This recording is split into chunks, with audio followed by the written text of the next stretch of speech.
Coucou tout le monde, j'espère que vous allez bien. Moi je vais super bien, merci. Bienvenue sur ma chaîne.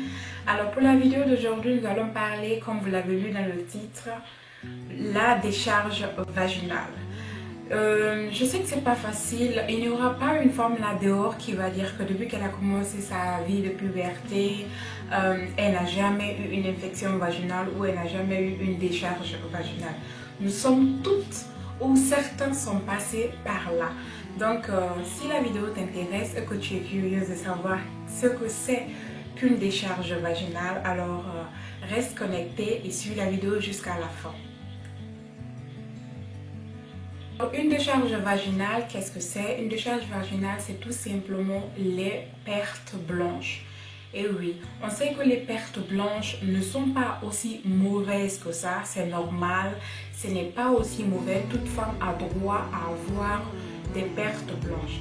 Mais tout ce qui est mauvais, c'est que c'est quand le liquide est abondant, quand l'odeur sent l'odeur d'une chaussure, l'odeur d'une chaussette pourrie, l'odeur d'un poisson pourri, c'est là ça devient insupportable. C'est quand cette perte blanche là, cette odeur là et cette eau là est chaude, quand ça sort ça vous démange, ça vous gratte, hein, vous vous grattez sans limite. Il y a même certains, même tellement que cette eau là sorte, elles sont obligées de mettre une couche dans leur slip ou des serviettes hygiéniques pour ne pas que ça salisse tout le temps tes caleçons.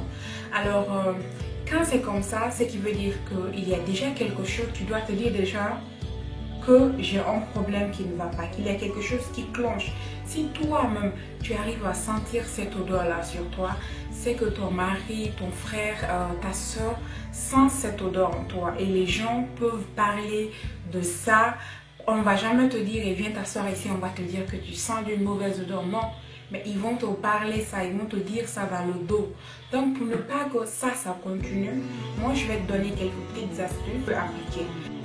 Alors, le premier type serait que vous utilisez du vinaigre de cidre.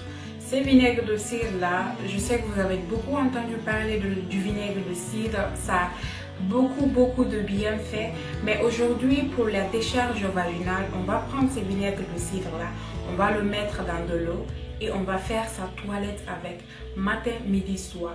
Même si tu as la démangeaison au dernier degré, cette eau-là va te permettre de ne plus trop te gratter la partie intime. Cette eau-là va t'aider à diminuer la démangeaison que tu as au niveau vaginal. Alors, la deuxième recette serait aussi que utilise constamment le miel. Tu peux prendre un peu de miel, tu fais comme si tu prends un thé, c'est-à-dire une eau tiède, tu ajoutes le miel dessus, tu le bois. Le troisième type serait aussi que tu prends ton coton génique. Il y a des cotons géniques introduisants. Tu prends ce coton génique, tu mets du yaourt 100% naturel, bio dessus et tu t'introduis ça à l'intérieur. Le yaourt a des bienfaits sur notre partie intime. Le quatrième serait aussi que je vous invite à boire beaucoup d'eau. Plus vous buvez de l'eau, plus vous faites trop de pipi et plus vous éliminez beaucoup de maladies. Nous le savons tous que l'eau est source de vie. Et à part ça aussi, ce que tu dois faire pour ne plus que tu aies ces infections, pour ne plus que tu attrapes les infections, qu'est-ce que tu dois faire? À chaque fois que tu sors, que tu vas dehors, même si tu as envie d'utiliser évite d'utiliser les toilettes publiques. Ou même si tu as une urgence qui t'impose à utiliser les toilettes, prends toujours soin de contrôler là où tu t'assois pour faire pipi. Ou bien évite de t'asseoir dehors et faire pipi par terre. Ou bien aussi ne vois pas juste une eau dehors. Je sais, oui, en Afrique, les filles, on fait ça souvent. Tu vois une eau qui est là, tu as envie d'aller faire pipi, tu snaps cette eau là directement sans savoir qu'est-ce qu'il y a dedans, depuis quand cette eau là est là. Tu prends tout simplement et tu fais ta toilette avec. Il y a eu plein de bactéries qui ont dormi, qui ont fait les œufs dans cette eau là. Toi, tu prends ça tout simplement pour te nettoyer avec. Tu sors aussi, tu vas à la fête. Tu passes la nuit chez une copine. Toi, tu n'as pas de dessous, tout d'un tu as eu tes règles, ou bien tu es maintenant en manque de caleçon, tu t'es lavé, tu as envie de porter un autre caleçon.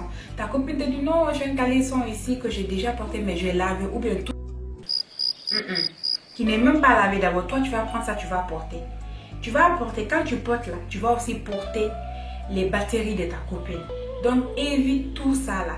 Évite aussi de te nettoyer avec la serviette d'une autre personne. Évite d'utiliser le savon pour nettoyer ton Fatoumata Niye. Le sexe, notre Fatoumata Niye n'a pas besoin d'être nettoyé par les doigts. Ça a un auto-nettoyant, ça se nettoie lui-même. Tout ce que tu as à faire après le rapport sexuel, moi je t'invite à boire beaucoup d'eau. Va t'asseoir dans la toilette, essaye de faire pipi.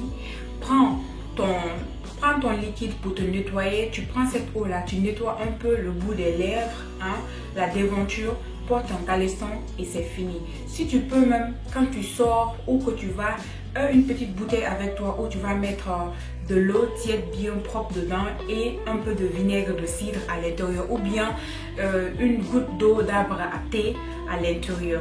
Ça peut t'aider à éviter les bactéries. Il y a des bactéries du corps qu'on a besoin, il y a d'autres aussi qui ne doivent pas du tout être là où ils sont là. Moi je crois que si tu utilises tout ce que je viens de te dire dans cette vidéo là, la décharge vaginale ou la perte blanche là, tu vas l'éviter à 100%. Parce que je sais que ces pertes là causent plusieurs dégâts. C'est ces mêmes pertes là qui se chronisent jusqu'à nous donner des myoses. Voilà, et ça quand on a à toi les problèmes, quand toi-même qui es une femme que tu dois accoucher là, c'est là tu sais qu'il y a beaucoup de choses qu'on doit y éviter. Il y a beaucoup de choses qu'on ne doit pas faire parce que le coin là, quand ça a des problèmes là, c'est que ton avenir aussi a des problèmes. Tu risques à ne pas faire d'enfant, tu risques d'avoir des complications, tu risques même d'être refoulé par ton mari. Ouais, parce que quand ça sent là-bas là, il ne peut pas coucher avec toi ou bien il ne peut pas lécher le coin là. Voilà, donc j'espère que j'ai dit le nécessaire dans cette vidéo. Moi, utilisez votre vinaigre de cidre avec de l'eau. Buvez beaucoup d'eau. Si vous avez les moyens, payez les bio miel, mélangez avec de l'eau tiède et buvez-le chaque matin. Buvez beaucoup d'eau comme je l'ai déjà dit. Et par après, prenez soin de vous, ne vous asseyez pas partout juste pour faire pipi. Donc, je crois que j'ai déjà assez dit. Je vous invite à me mettre dans la barre d'infos vos questions, vos suggestions, vos commentaires. Si vous avez n'importe quel genre de proposition, je suis partante. Dites-moi ce que j'ai oublié ou ce que vous voulez prochainement voir dans mes vidéos. Je vous fais plein de bisous et je vous retrouve dans une prochaine vidéo.